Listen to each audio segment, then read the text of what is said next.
Hi guys, welcome to my kitchen. Today I'm making pork chops in a white wine caper reduction.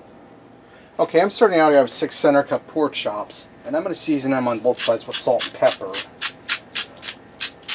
And you want to make sure you season them well, because that's what really wakes up your food's flavors. And I'm going to turn them over and I'm going to season the other side with salt and pepper.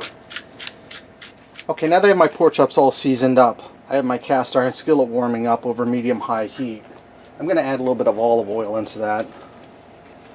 And we're going to fry our chops for about 6 minutes per side. We're frying them to get them done, and we want to get them golden brown. 6 minutes per side should cook these through to where they're a nice tan color inside, but to still be moist, tender, and delicious. So I'm going to get these in. I'm going to do them for 6 minutes per side. Okay, now that my pork chops are done and I drained off the excess olive oil and I turned my temperature down on low, we're going to make our white wine reduction. Now I'm using cooking wine. You could use drinking wine. If you use that, you might want to add a little bit of salt. I'm going to add about a cup of white wine in here. And like I said, I have my temperature down on low. You can see how that's deglazing that pan and getting that rich color. I'm going to add in about a teaspoon of garlic. I'm going to add in some capers, and for you who don't know what capers are, they're little flower buds off of a cactus, but they're really tasty, and they're a little on the salty side, so that's another reason why you might want to add salt to that. I'm going to turn my heat up a little bit to medium, give this a stir, and I'm scraping the bottom of the pan to deglaze to get that good pork flavor throughout our reduction.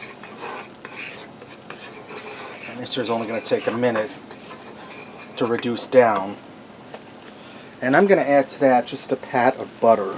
That'll give it a richer flavor, because this here is just going to go over top of our pork chops as a sauce. So let me grab a butter knife here to get some off there. I keep my butter frozen because it keeps longer, and I'm going to put in about a tablespoon of butter. We'll let that melt down in there and let all these flavors marry, and let our wine reduce down. Okay, that only took a few minutes for my sauce to reduce down. Now what I'm going to do, I'm going to get my pork chops back in here, and I'm going to turn them over and get that good white wine reduction on both sides of the chops.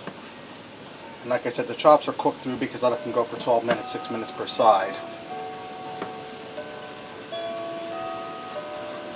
And for you, David, that's King Henry VIII you hear chiming. My buddy David over in England always asks, which clock was that chiming? That's Henry VIII. I'm going to turn this over.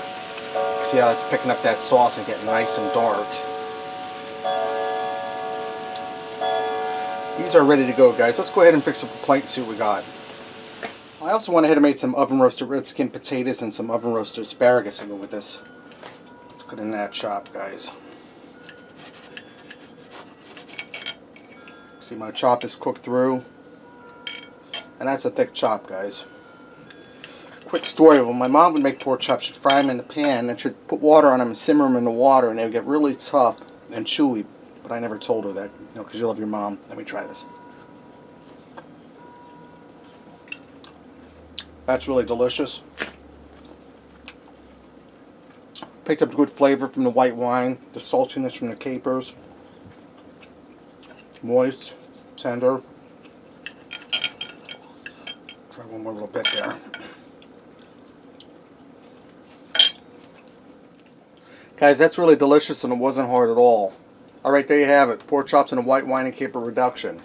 Give it a try. Thanks for watching, and until next time, I'll see ya.